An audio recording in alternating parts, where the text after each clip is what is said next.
and welcome to ABC World, the voice of Pan-Africanism, bringing you the latest briefs of the hour. I am Tabitha John. Do stay with us, but first, here are the headlines. Prime Minister Abiy says Ethiopia has historical and legal rights to access seaport.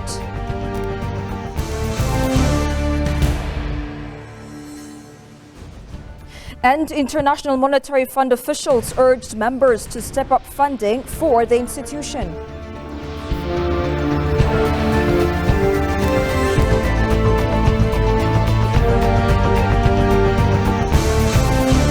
Ethiopian Cargo and Logistics Services, Africa's largest air cargo network operator, has once again received two prestigious awards at the Air Cargo News Awards 2023.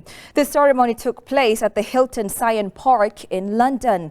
Ethiopian beat out other top airline companies to win the titles of Cargo Airline of the Year 2023 for the second consecutive year and Best Cargo Airline Africa 2023 for the fifth consecutive year. These awards are highly regarded in the air freight industry and are voted on by cargo players from around the world.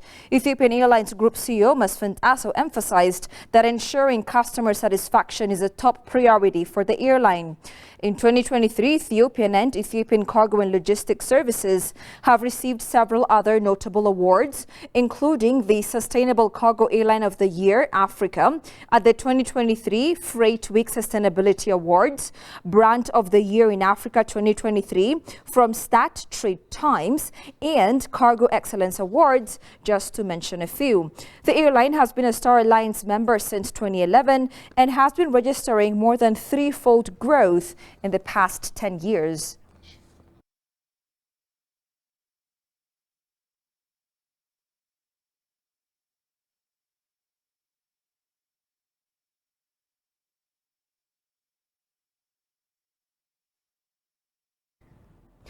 The first Isuzu vehicle assembly, sales and after-sales center in Ethiopia has been inaugurated in the outskirts of Addis Ababa, Alem Gana area.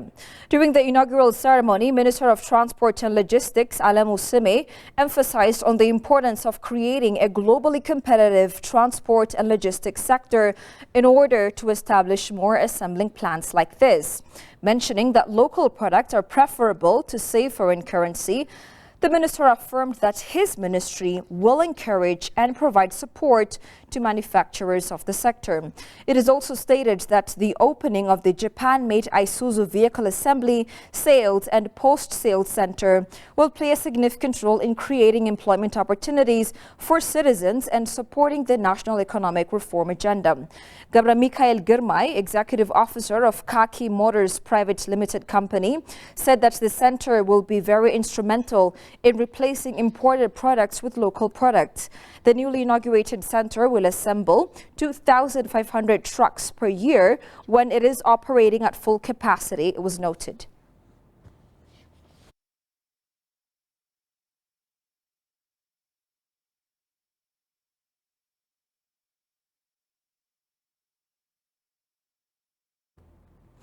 The International Labour Organization, ILO, has reaffirmed its commitment to continue supporting Ethiopia and its endeavours to create decent job opportunities guided by the country's homegrown economic reform.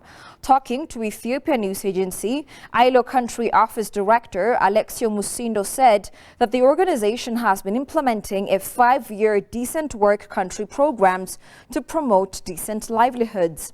The program mainly prioritizes decent work, which is aligned with increasing productivity for economic growth in Ethiopia.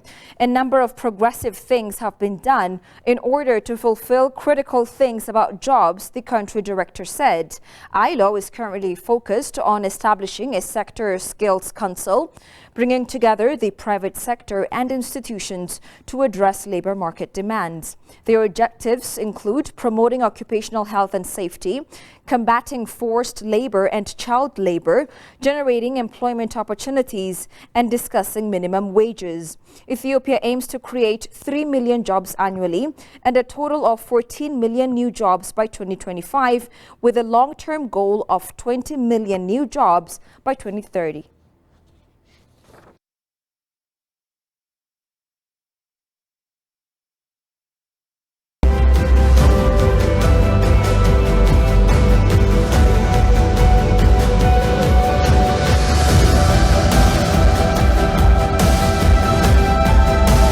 Today we are doing a tour of Addis Ababa with Abyssinian Nomad. We have a driver, trusty driver. We have our guide right here. And of course we have our professional coffee drinker, Tracy.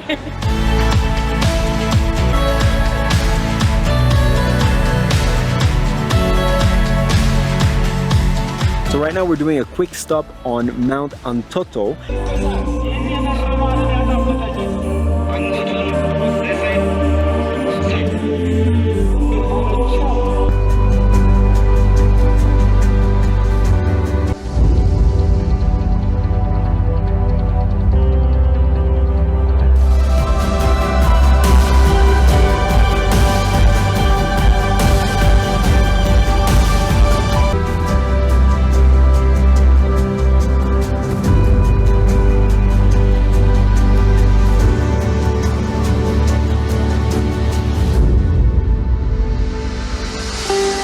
It is massive compared to the elephants that we see today. So meet Lucy. For the longest time, she was believed to be our oldest ancestor. So welcome to Mercato Market. This is the largest open-air market on the African continent. It employs...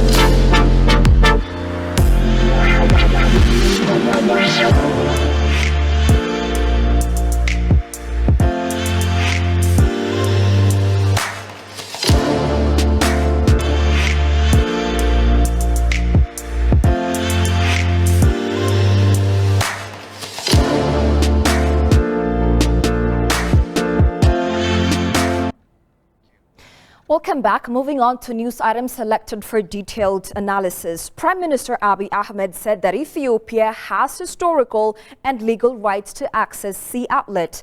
The premier briefed parliamentarians that access to seaport is the central point for the socio-economic development of the country.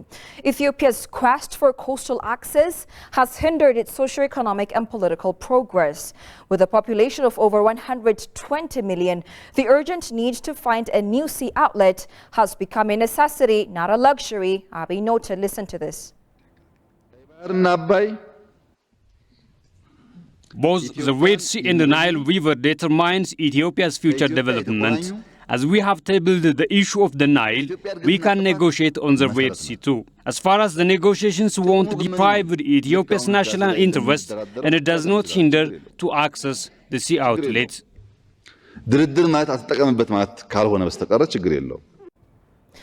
premier further urged political elites of the country to contribute their knowledge relentlessly with the efforts to access a sea outlet.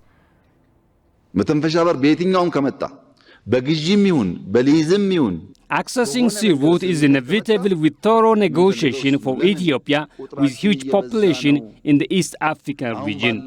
As the population growth continues doubling, it would be in the worst condition to handle. Political elites should discharge their responsibility and discuss openly rather than considering it as a taboo issue. If the plan failed and paused now, the next generation will succeed it.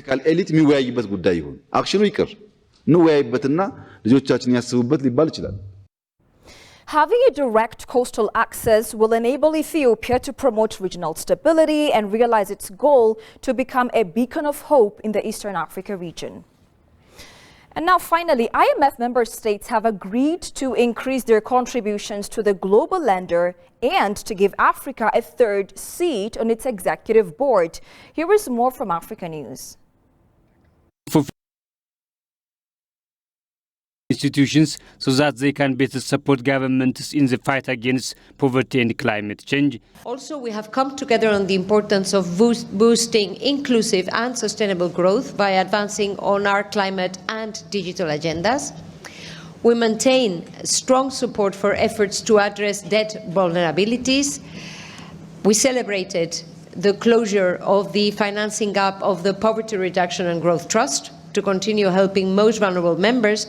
Currently, the distribution of quotas favors the advanced economies, particularly the European countries. The determinant of the major emerging countries, led by China and India, which have been calling for a reform of the system for several years. But while Western countries say they are open to the idea in principle, they are actually reluctant, fearing that China's role within the IMF will be strengthened. Solidarity, when there is so much tension, is hard to build, and yet we have succeeded to do so. We are finishing our meetings with 4 objectives we have set up for ourselves before the meetings, all achieved. Although the distribution of votes has not been changed, the IMF has agreed to expand its board from 24 to 25 members to give an additional seat to Africa, which until now has held 2. The meetings are being held on the African continent for the first time since 1973. And that's all we had for this News Hours edition. Many thanks for watching. We'll catch you soon.